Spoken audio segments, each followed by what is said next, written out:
I think I want to talk about some movies. Fuck it, let's talk about some movies. Well, hello, ladies, gentlemen, and any of you who don't fit into those labels. Welcome to my channel. My name's Emily, and I love movies. Films mean a lot to me. They've changed my perspective on the world. I've fallen madly in love with them, and I've spent far, far too much time and money on collecting them. Any one of my friends can tell you that anytime you're in a conversation with me, it'll eventually just get to a point where I'll talk for 20 minutes about a movie, regardless of whether it's relevant or not. So I figured, hey, why don't I subject a large audience to that? For fun! Yes, today I am going to be talking about a movie in a review context on the internet. I haven't checked yet, but I'm sure I'm the first person to ever do this. And I'm going to talk about one you might not expect. Yes, today I'm going to talk about Now You See Me. And you may ask, why? I mean, I could do this video on any important obscure piece of independent cinema and show the world its merits. I could talk about politics relating to the current movie industry. I could explain why some of my favorite directors should be seen as the greatest artists of our generation. But instead, I'm talking about some magic movie. Some magic movie no one really remembers and wasn't even seen as that bad anyway. Why talk about this? Why should this be my first ever video topic? Because after 4 years, I still can't get it out of my fucking brain. It's dug in there like a parasite, feeding on my frustration, driving me more and more insane until now I'm at the point where the only way I can get relief anymore is subjecting others to my frustration in a grotesque display of anger and utter confusion. I've been told it's quite disruptive. And so I've realized I guess I needed to discuss this fully in some way in order to finally put this to bed.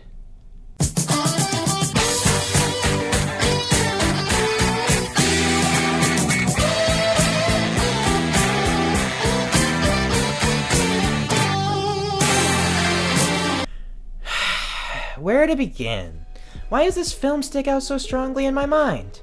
I mean, I see tons of bad movies, some that are much more irritating than this, but this one in particular has haunted me the most, for some reason. Honestly, I feel like it all comes down to how this film is designed. I mean, Now You See Me is such a bizarre patchwork of ideas that I find it all sort of baffling to watch live. It's kind of like seeing a film physically disassemble in front of you in real time, like a VHS tape rewound too often. While the visuals are what makes the film a film, duh, we can never forget that the backbone that carries narrative films is, in fact, the narrative. Shocker, that one. And sure, not all films are narrative-focused films. There are some avant-garde experimental films that ditch this format, opting for something fluid and unique. But, yeah, I don't think this film is trying to be some Derek Jarman-esque experimental art film. Now, the directing has its own problems, like a pretense for cutting way too quickly and with way too many sweeping shots that end up being disorienting rather than dramatic. I mean, it certainly wants to be Michael Bay syndrome. But those are separate points that are less interesting to talk about with this film than the story. Don't worry though, I will talk about the language of directing for other films in later videos. Don't worry about it. So yes, today we're going to be mainly talking about story, but in order to talk about that, we need to first talk about magic. Why did I do that? Magic is really easy to mock. Magic Charles. It says talent show. Fine psych. Turn around. Job recently started the Alliance of Magicians, an organization that blackballs any performer who reveals a magician's secret. It's a truck, it's a truck, it's a truck. Now it's a robot. And you might be expecting with that reputation that that's where the problems here come from, trying to make magicians cool. But honestly, I can't disparage magicians at all. I'm sorry, that's not what I'm here to do. I mean, I'm a dork myself. I dedicate my life to studying movies.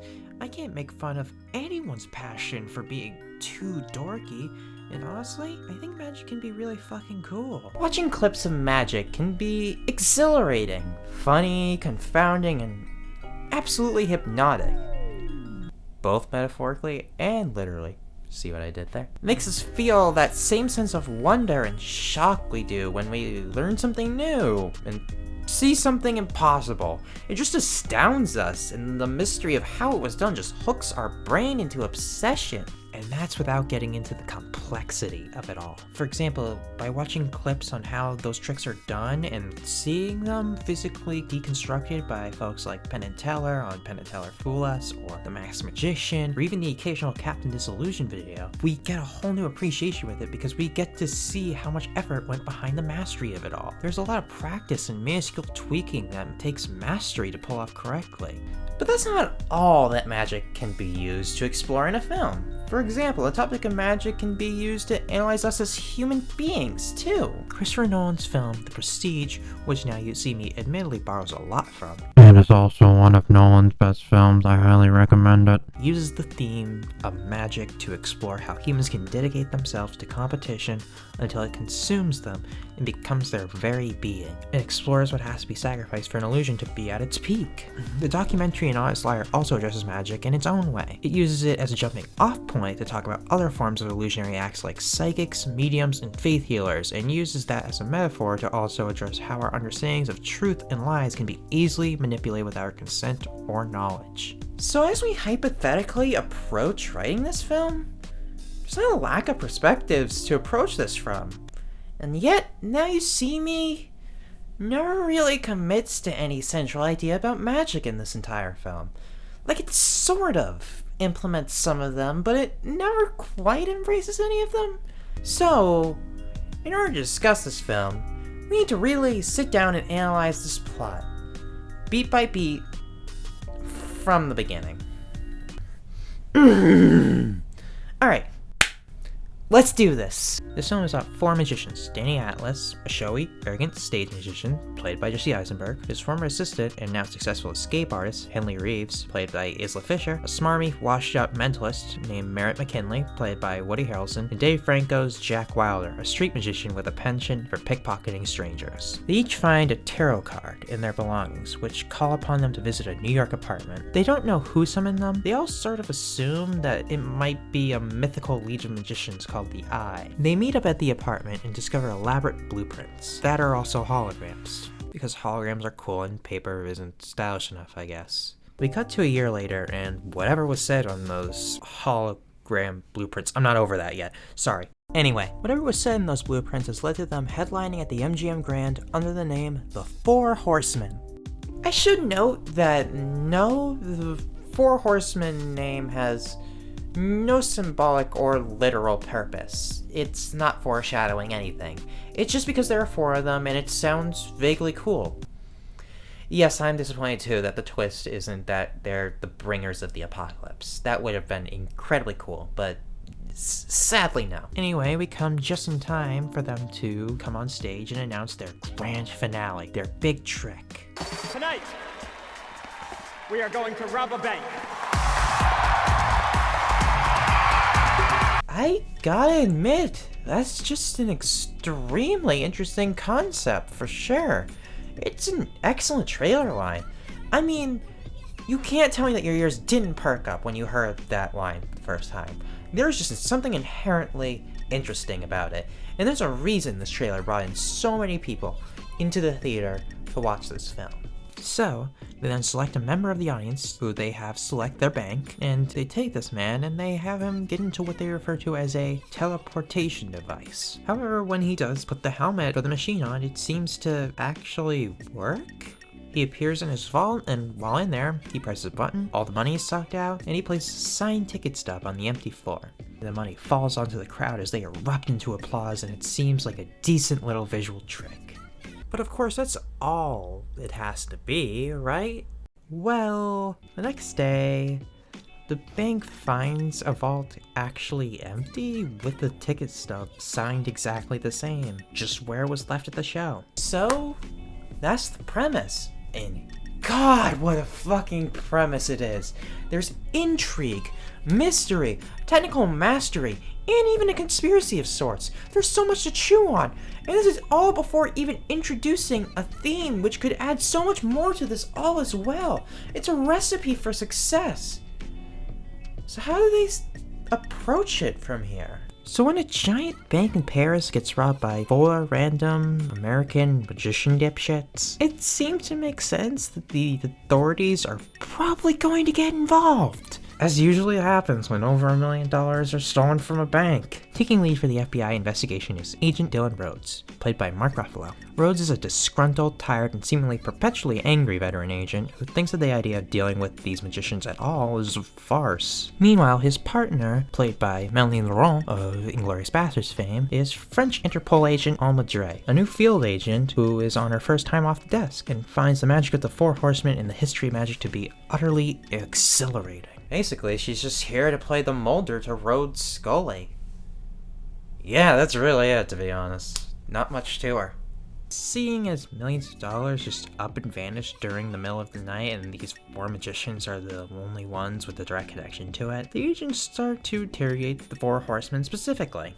I should say that when I say the 4 horsemen here, I really just mean Atlas and McKinley because the film seems to just not give a shit about Henley or Jack, really. In fact, Henley was actually completely replaced by a different character in the sequel, and it seems like no one really noticed online or otherwise. I mean, imagine someone with so little personality you could replace them and most people wouldn't even recognize the difference. Also, you gotta feel bad for Dave Franco. Even in his big starring blockbuster role, he's playing second banana to a shitty supervillain from a bad movie. Anyway, Alice and McKinley refuse to cooperate because they're badasses, and they just sort of toy with the agents for minutes on end. This sequence goes on and on, but I'm pretty sure I can just summarize it by saying that this film thinks being a quippy badass with an ego is inherently charming, even though it doesn't give the characters enough charisma to pull it off. And if I can just be brutally honest here and break the veneer of whatever professionalism I pretend to have, I must say I find these characters just immensely ungodly, irritating, just the worst. And it's less of the cool, calm, collected, and able to manipulate those around them trope that, say, George Clooney pulled off in Out of Sight, and more just like a 14-year-old Redditor who thinks that they know more than everyone around them. Let me warn you, I want you to follow.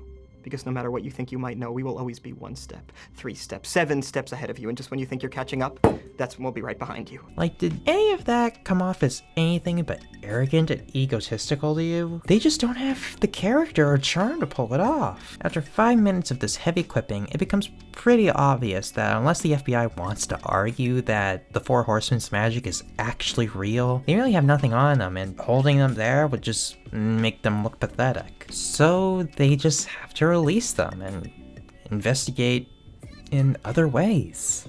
So, who do you go to if you want to figure out a magic trick? These two decide to question a controversial figure in magic known for revealing other magicians' tricks on DVD. His name is Thaddeus Bradley. He watched the show personally, and he is planning to deconstruct the trick and show how it was done on its own. He's also played by actor and famed sexual predator Morgan Freeman. He then proceeds to reveal how they did the trick in what is easily the best scene in the entire film. And I actually encourage you to watch it on your own. The link is in the description. But, I mean, in order to carry on, I'm just going to summarize it for you, just so you can watch it on your own later, and we can just keep going in case you can't watch it. So, essentially, they knew what bank they were going to rob because they knew the person that they were going to pick from the crowd. They found him in Paris. A subliminal message is passing by him on the street to convince him to go to Vegas. Afterwards, they don't rob the vault directly due to the high security, but instead rob the shipment of money from the armored truck overnight and replace it with counterfeits made of flash paper, which they then ignite once the trick was performed. Underneath the flash paper money was, of course, the signed ticket stuff, thus giving the illusion that they robbed the bank. They then, of course, create a recreation of the vault underneath the stage for them to use their performance, thus making the trick look real on the videotape. Jesus Christ, that was a lot to say! Now, there are of course problems with how this trick was pulled off, but really that's all insignificant in the grand scheme of it all, because really, this breakdown of every little piece of the trick, this is the part we should be focusing on, because this part is absolutely satisfying. Sure, seeing the trick done is fun, but this is the real show to me. To address the exact concept at this point, they've basically gone from showing a miraculous magic trick being done and the magic of it sort of hitting you as the audience member, to then how it was done and deconstructing it completely. It's an incredibly good concept, one that sure, if done too many times, would just get absolutely repetitive, but we all like seeing how something miraculous was pulled off. It's absolutely fascinating. And well, sure, it's pretty obvious that the writers of this film just basically saw Ocean's 11 and looked at how it deconstructed its heist and said, hey, let's do that, but with magic. It's at least that's an interesting twist on that concept. It justifies returning to it just because of how interesting it is. But I wouldn't be doing this video if it did these things right. Would I? You see, the problem is, this is really the only scene in the entire film to do this deconstruction thing right. These elements that I analyze and love so much, they're basically gone after the first 40 minutes anyway. There is, in total, 1.5 more scenes like this in the entire film where these deconstructions happen, and really none of them even come close to this level. They're all pretty weak in comparison. So at 40 minutes in, the film has already peaked. Oh god. We cut to Tressler's plane where the four horsemen and Tressler travel in luxury on their way to their next show. Alice tries to argue that mentalism is all bullshit that can be done by anyone, and to prove that, he attempts to guess 2 facts about Tressler, both of which he gets hilariously wrong. We land at New Orleans, and after a few scenes, the show begins. So what's going to be the big trick this time? Well, first they have the crowd all write down their bank balance, while showing off Tressler's larger balance. But as time goes on, it's revealed that Tressler's balance has actually been drained to 0, and transferred to the accounts of the audience, who are all people Tressler screwed out of insurance after Hurricane Katrina.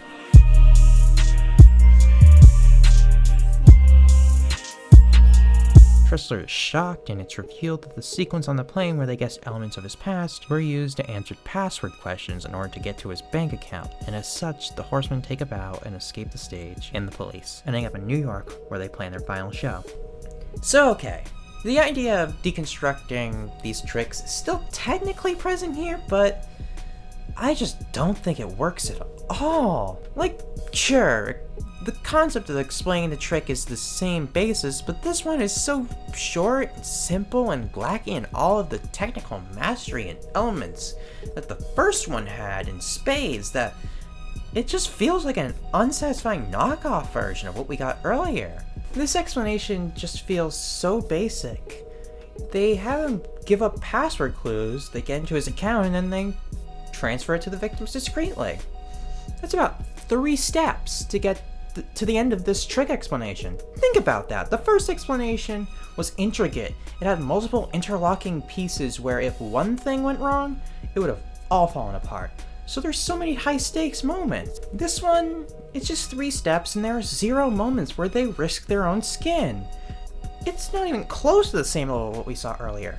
It just feels like a wasted potential when we saw what this could have been earlier in the film. Continuing with the plot, we've moved from New Orleans to New York, where the FBI have tracked down the horsemen and begin to raid the apartment they're staying in. Henley, Danny, and McKinley escape on their own, but Jack stays behind and tries to recover the documents they use for their plans to keep them out of the hands of the FBI. Using his magic skills, he fights Rhodes and... Really? Yep.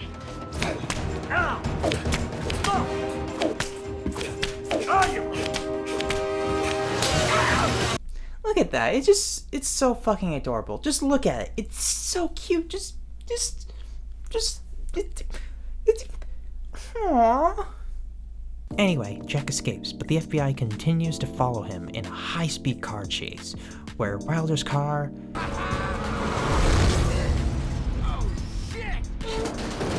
flips over and catches fire.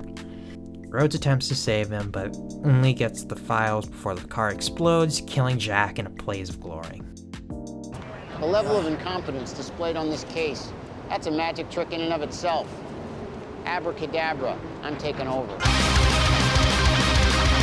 The Horsemen mourn their fallen teammate, but promise to continue their journey in his memory. While the FBI are trying to track them down, and while doing recon, they find out that the Horsemen are planning to rob a safe with millions of dollars in it. However, it appears they got there just before it was going to be transported to their show. So, they purposely follow it and try to control it in order to get to the Horsemen, but it turns out it's the wrong safe. With the FBI completely lost in their attempt to get to the Horsemen, the show begins.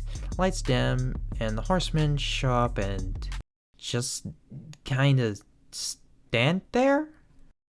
The Horsemen don't really do anything, they just kind of show up and teleport around with holograms or something. Listen, I don't even know. Let's just keep going. The Horsemen say goodbye, and as the FBI are trying to chase them down, they run off the side of the building and explode into counterfeit bills as they escape to go meet the Eye. At this point, I feel like the film is just eager to get us to the conclusion. So alright, if the film is just so desperate to tell us what the ending is, how does this end? Well, the whole film, the FBI has been wondering if there's been someone helping out behind the scenes. A fifth horseman, if you may say. And when Thaddeus Bradley is walking up to his car and unlocks it, only for it to explode full of stolen money, he is immediately taken by the FBI and jailed. And at this point, it appears as if, yeah, he really is the fifth horseman. However, he's actually been framed, and as he's sitting there trying to decode what's happened, and who must have really been working with them the whole time, all of a sudden, it hits him. Always a step ahead of me. And the FBI. Got past them not once, not twice, but consistently. Almost as if they were on the inside.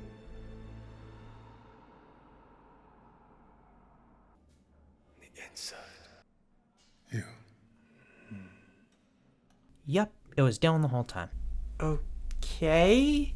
Oh, and that's not just it. He also did this as revenge on Bradley. He's the son of a magician who died trying to up his trick game after Thaddeus revealed his tricks, leading to his father trying to upstage the real trick, which resulted in him dying in a failed escape attempt. And then he inducts the Horseman into the Eye with Jack, who actually faked his death, and we get a romantic moment between Alma and Dylan, and then we get the credits.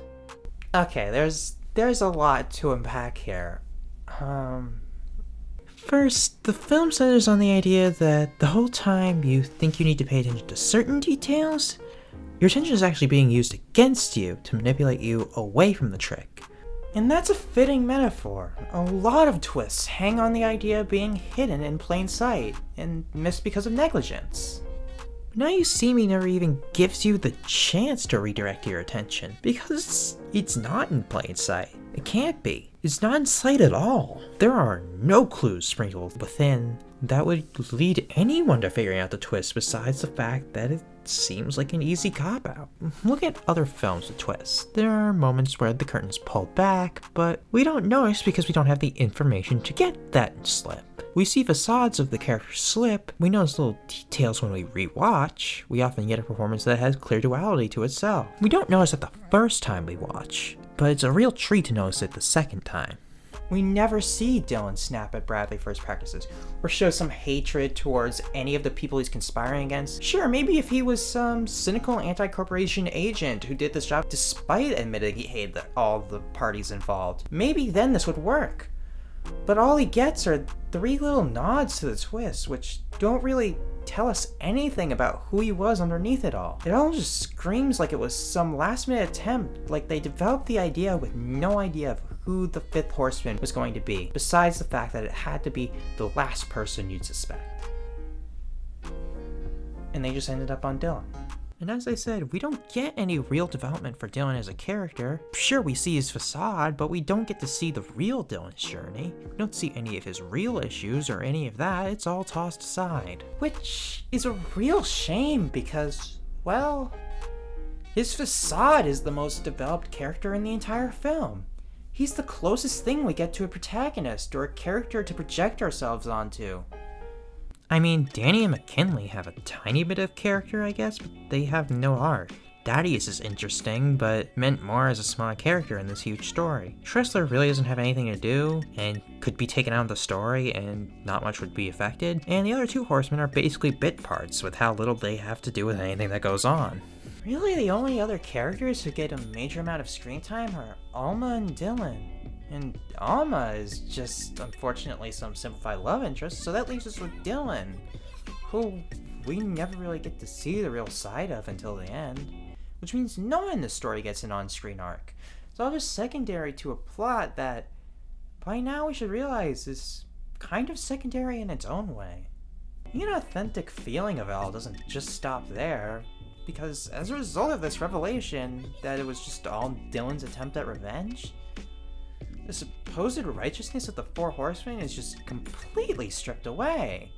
See, the film portrays the Four Horsemen as Robin Hood figures, doing this for the greater good. But I mean, they're kinda just doing it to get into the cool kids club, so what's so righteous about them? And when you tie it all to Dylan, well, for him it's a revenge scheme to screw over the bank, insurance company, and safe makers that fucked over his dad, along with a guy who kinda didn't do much. Like, sure, technically he led to the death of his dad, but it wasn't intentional in any way, it was an accident. So what about this plan from the Eye was supposed to be so magnanimous and wonderful? What is so wonderful about them that we need this whole film to be about how awesome they are? Not to mention, we also never get an idea of the scope of the Eye. Is it an ever-present force like Project Mayhem? Or is it maybe just a small elite cult with Dylan at the head? Was him being part of the FBI all a part of the plan, or just a coincidence? And if it was, how long was he in the FBI in order to pull off this one plan? Because it's clear he's been in it for a long time. Long enough to be seen as a veteran agent, someone reliable. And in that case, why can't we see more of how he uses FBI info and materials to construct plans? A lot of these may seem like petty requests, but as is, there isn't really enough here. We have no reason to believe this. It doesn't make enough sense, so these little details stick out. Feels like there's more here, but it just shoves it to the side to move on to the next thing. In this case, the barely developed love subplot that only exists because Hollywood law mandates that a woman and a man can't work together and not fuck by the end of the film. And even then, up until this point, we never get a single scene where they spill their hearts to get to know each other better in a way that would show us their chemistry. It's just that they grow to like each other while they work together. Big whoop, I grew to like my therapist. That isn't enough for romantic chemistry.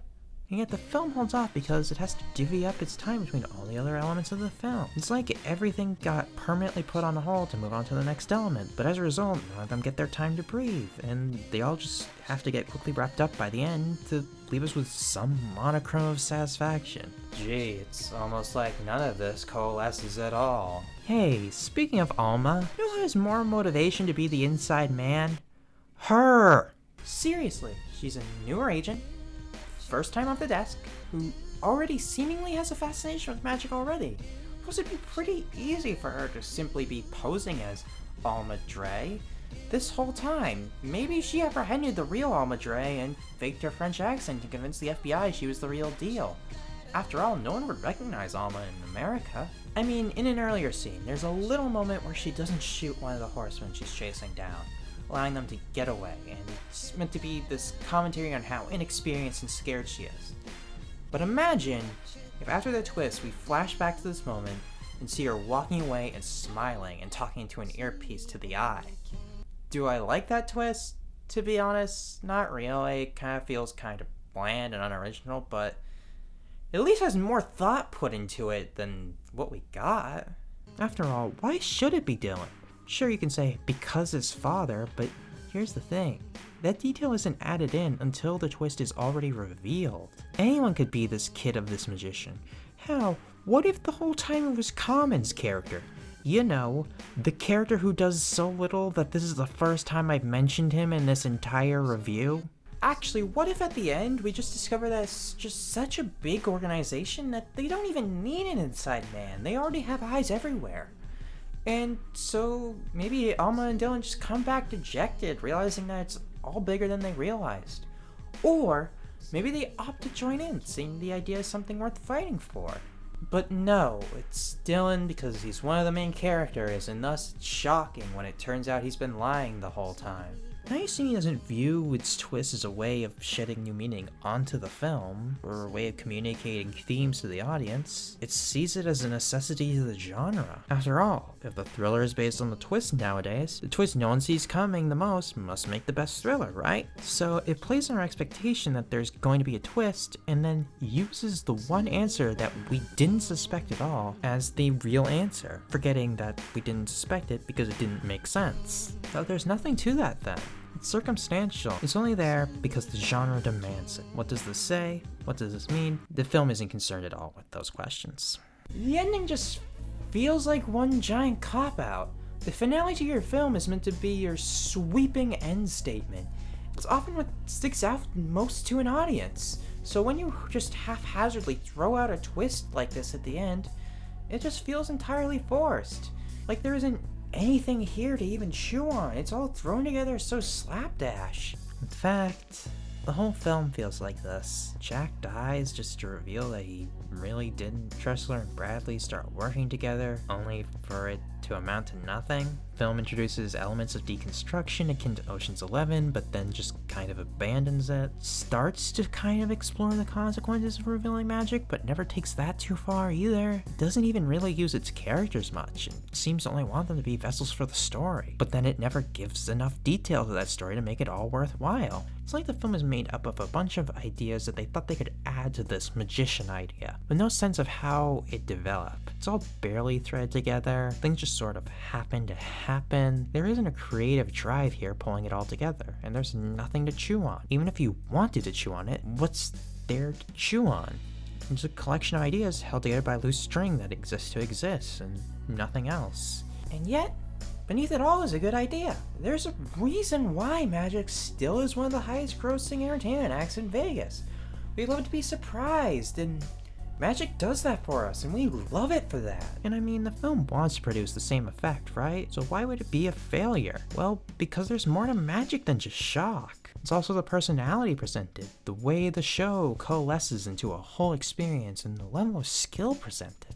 The film just doesn't understand that, though. The film just wants the result, and that's why I find this film so fascinating. This could have easily just been some generic blockbuster thriller like many others that came out that year that just makes its money and is forgotten about. I'm sure that's kind of what the studio wanted. After all, I don't find my mind so preoccupied and angered by those types of thrillers. But this wants so badly to be more. Twists, deconstructions, fake deaths, betrayals, magic, action, suspense, romance, and none of it gels.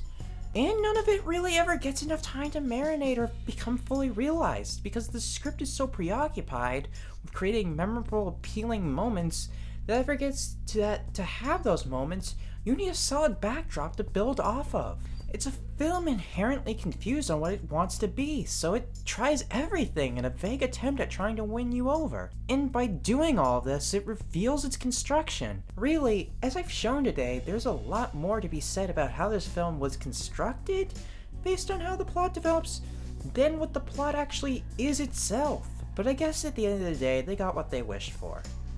My attention. It just wasn't for the reasons that they meant it.